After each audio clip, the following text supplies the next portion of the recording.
menjelaskan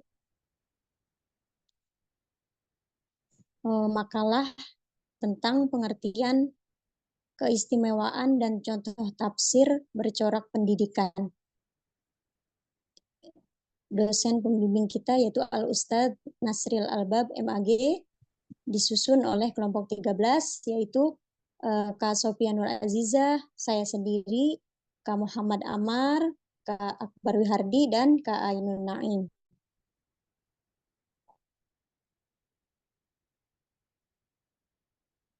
Langsung saja, pembahasan pengertian tafsir bercorak pendidikan.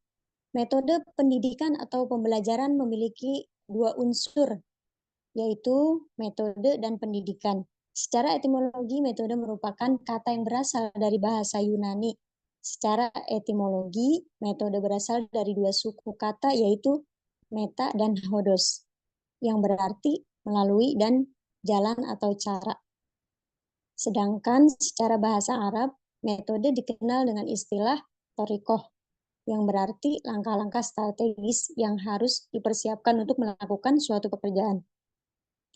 Jadi dapat dikatakan bahwa metode merupakan prosedur, teknik, atau langkah untuk melakukan sesuatu, terutama untuk mencapai tujuan tertentu.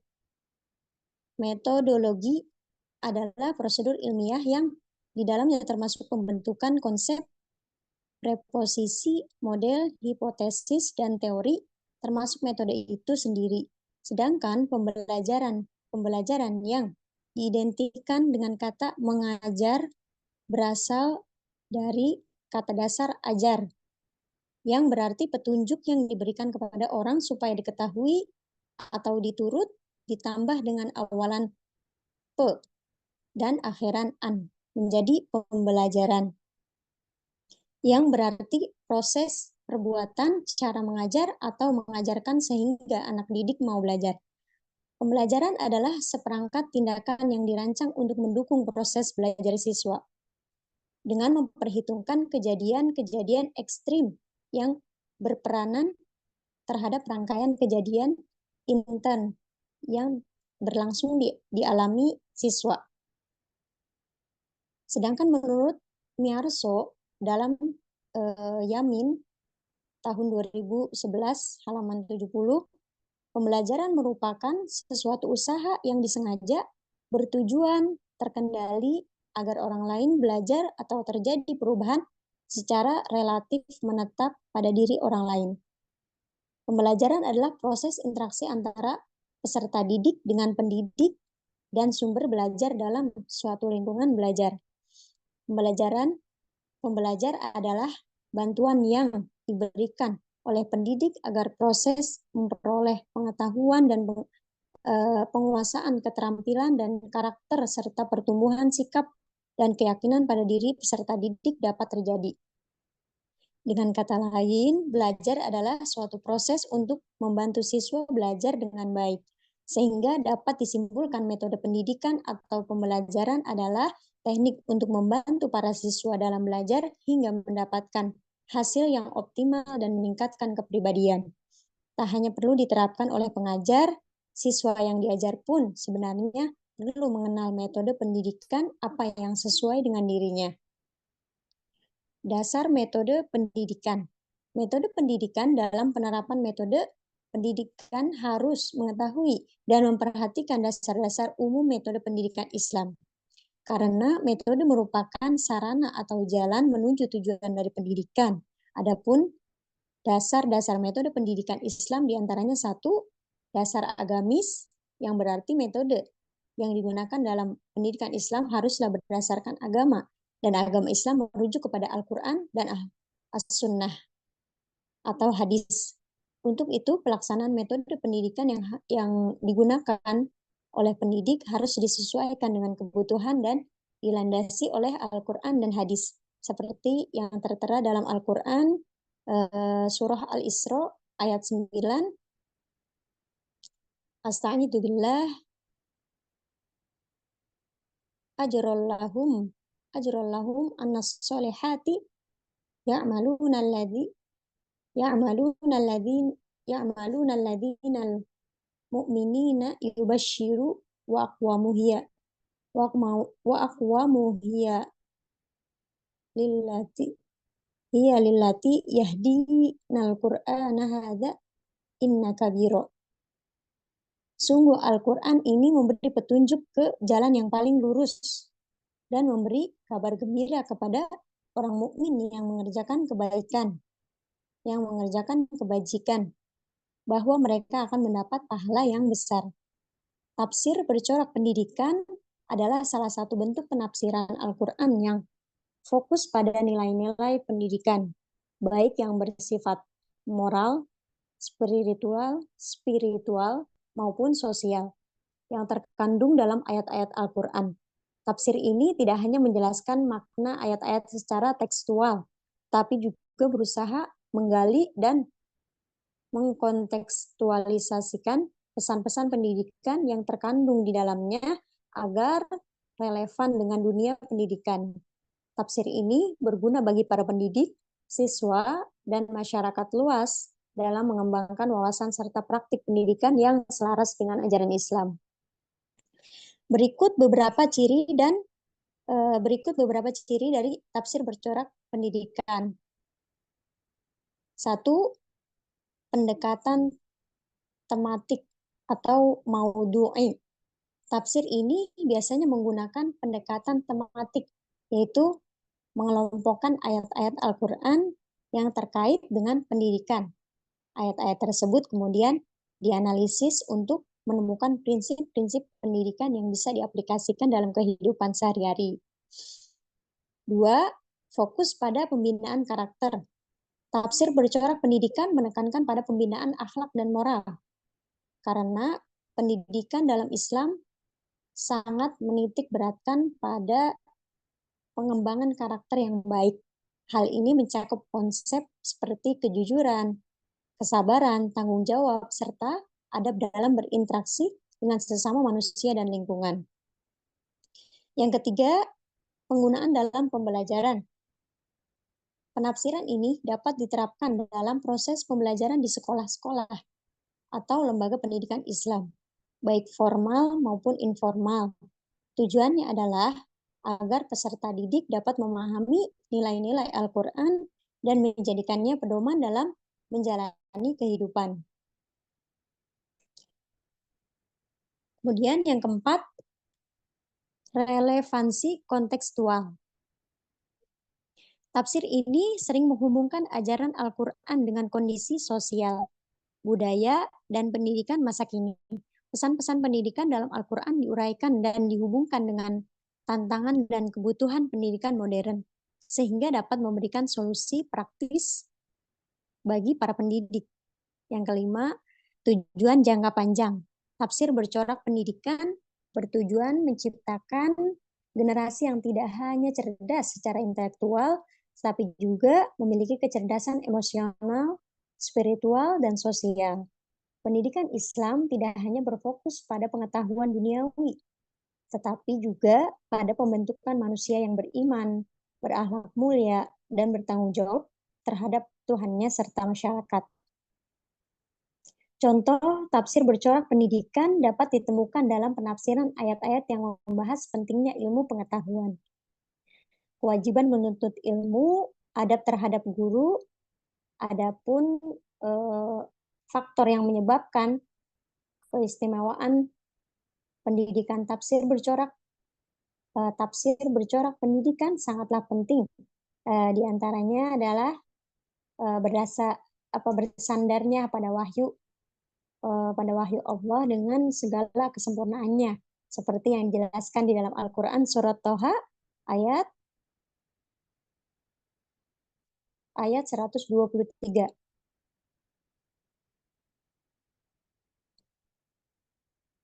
Yang artinya dialah Allah Subhanahu wa Ta'ala berfirman, yang artinya, turunlah kamu berdua dari surga bersama-sama, sebagian kamu menjadi musuh bagi sebagian yang lain. Jika datang kepadamu petunjuk dariku, maka ketahuilah, barang siapa mengikuti petunjukku, dia tidak akan tersesat dan tidak akan celaka. Quran surah Toha surah ke-20 ayat 123. Adapun tafsir Ibnu Abbas menjelaskan al-akhiratu fi yusqa walad dunya fi yazullu.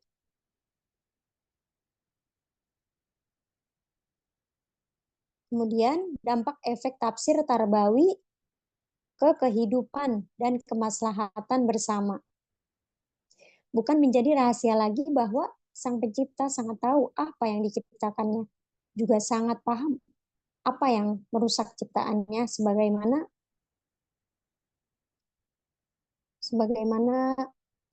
firman-firman Allah di dalam Al-Quran.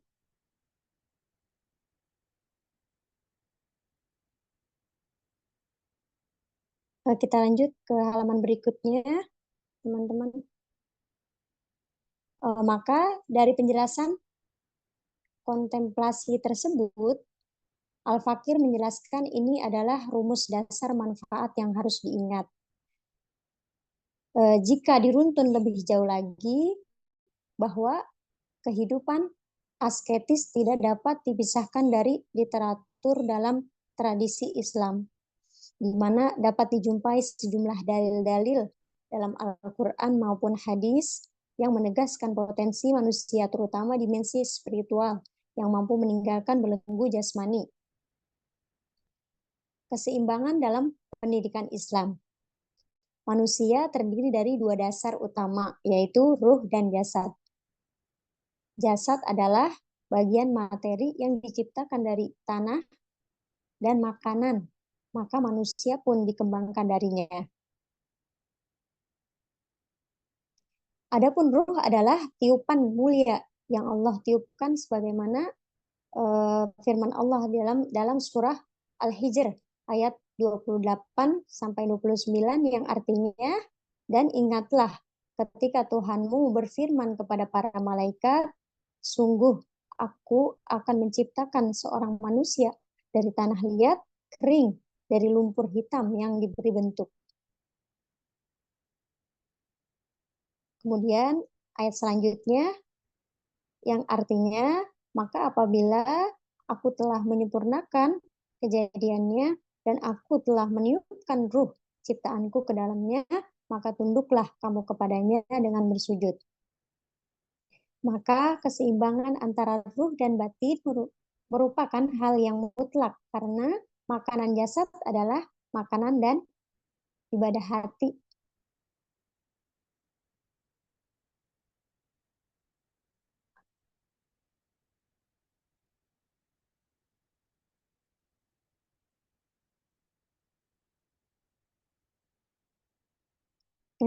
Maka keseimbangan antara ruh dan batin merupakan hal yang mutlak, karena makanan jasad adalah makanan dan ibadah makanan hati yaitu adalah ibadah. Pemantapan tujuan manusia dalam hidup.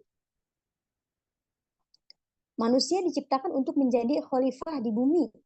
Bukanlah manusia itu diciptakan sia-sia ataupun percuma. Penciptaan adalah simbol dari cinta Allah Subhanahu wa taala, sebagaimana di dalam firman-Nya surah Al-A'raf ayat 157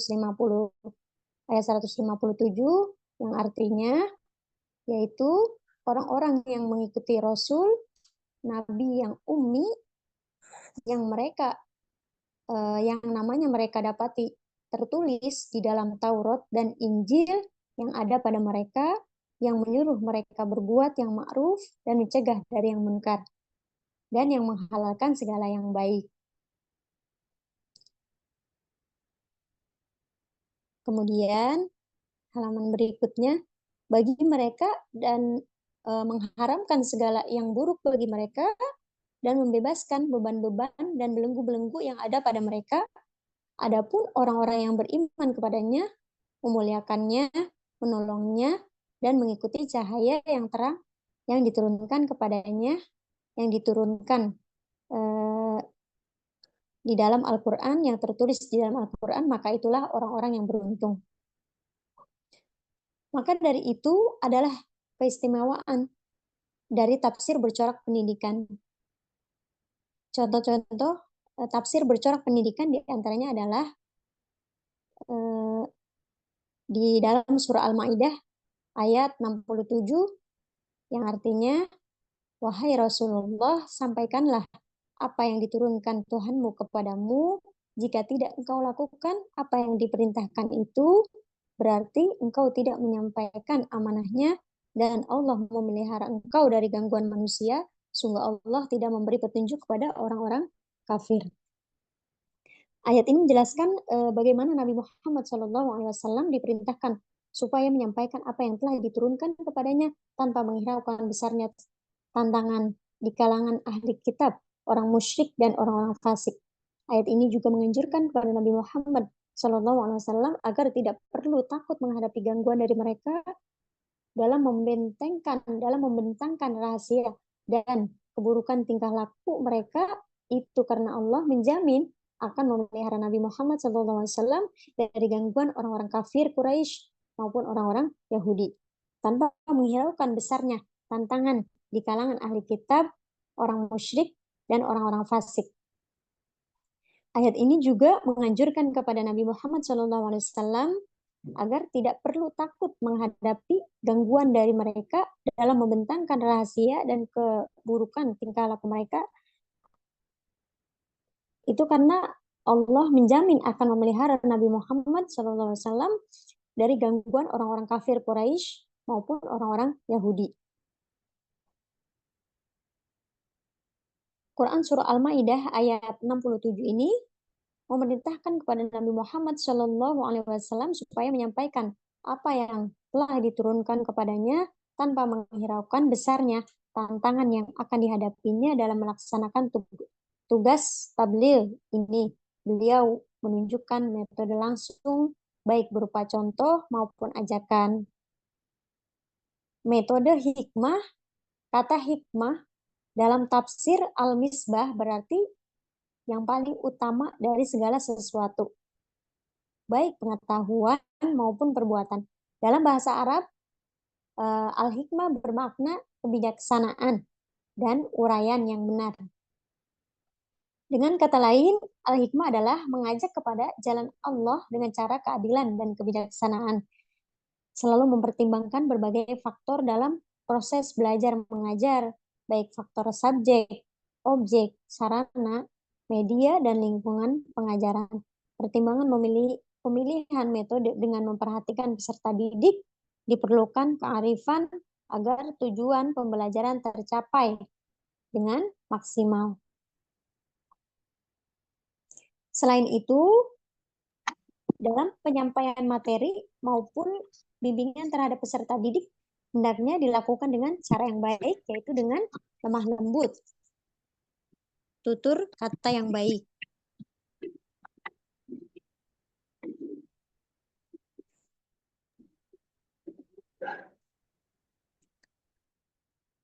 Kata al-hikmah ditafsirkan oleh Imam Al-Qurtubi sebagai kalimat yang lemah lembut, yang mana ini diberlakukan kepada kaum muslimin sebagai pedoman pengajaran atau proses belajar mengajar. Proses belajar mengajar dapat berjalan dengan baik dan lancar manakala ada interaksi yang kondusif antara guru dan peserta didik. Komunikasi yang arif dan bijaksana memberikan kesan mendalam kepada para siswa. Guru yang bijaksana akan selalu memberikan peluang dan kesempatan kepada siswanya untuk berkembang, yang artinya cinta mendalam dalam kebijaksanaan. Merujuk pada pendapat penulis sendiri,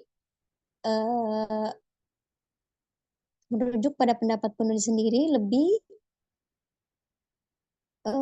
buku-buku yang dapat menjadi rujukan tafsir Tarbawi adalah tafsir Tabrani, pendidikan bercorak tafsir.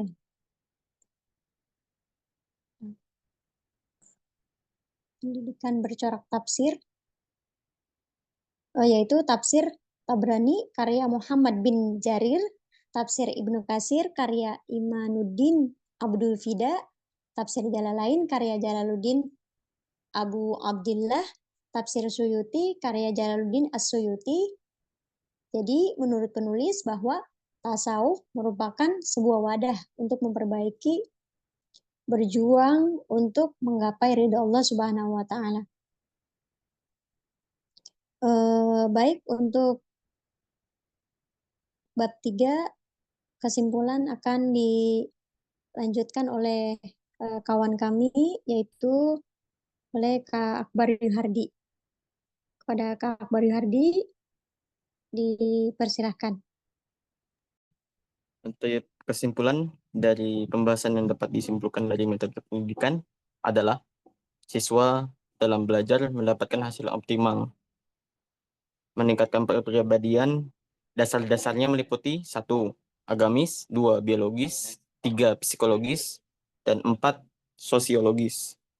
Untuk menggapai pendidikan juga diperlukan beberapa metode. Sebagaimana disebutkan, tercantum 3 metode pembelajaran, yaitu metode hikmah, metode nasihat atau pengajaran yang baik, mau'idoh hasanah, dan diskusi. Dan metode lainnya diantaranya adalah teladan atau meniru, ya uswatun hasanah, khutbah atau ceramah, hukuman atau ajaran. Pendidikan juga berfungsi untuk mengarahkan keberhasilan dalam pembelajaran dan mendorong usaha kerjasama belajar mengajar. Tujuan pendidikan adalah menjadikan proses hasil belajar mengajar ajaran Islam lebih berguna, berhasil, serta menimbulkan kesadaran peserta didik untuk mengamalkan ketentuan ajaran Islam, teknik, motivasi, menimbulkan giroh dalam peserta didik secara mantap. Berikut daftar pustaka dari kebanyakan dari Nuzum Islamiyah, Abdul Maksud di Dr. Muhammad Salim, dan yang lainnya dari Jurnal Pendidikan. Sekian, Assalamualaikum warahmatullahi wabarakatuh. Mungkin setelah ini ada yang mau ditanyakan, kita buka pintu pertanyaan. Monggo, silakan.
Baik, teman-teman semua, mungkin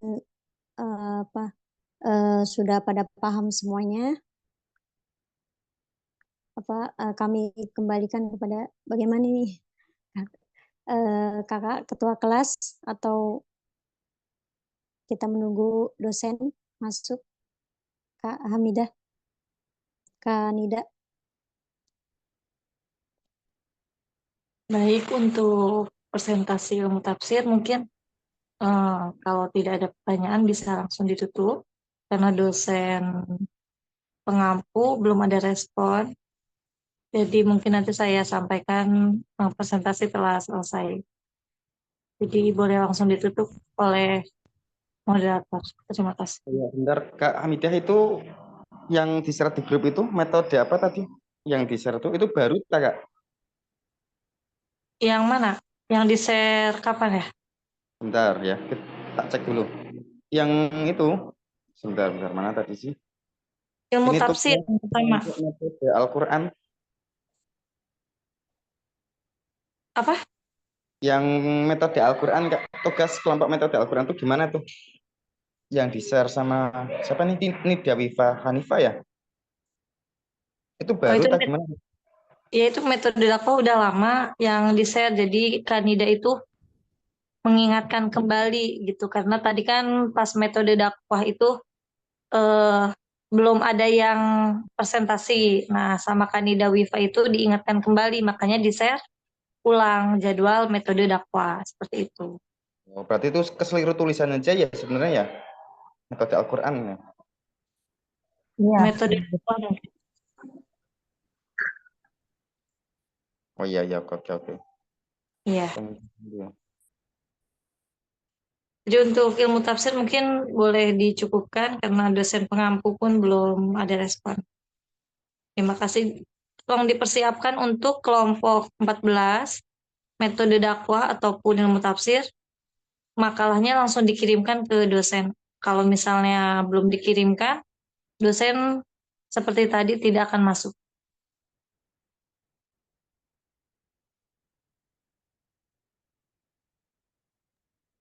Baik Kak, terima kasih untuk kawan-kawan semua. Semoga pertemuan kita pada hari ini membawa manfaat, terkhusus buat diri saya sendiri. Kurang lebihnya mohon maaf. Billahi taufik wal hidayah. Wassalamualaikum warahmatullahi wabarakatuh. Waalaikumsalam warahmatullahi wabarakatuh.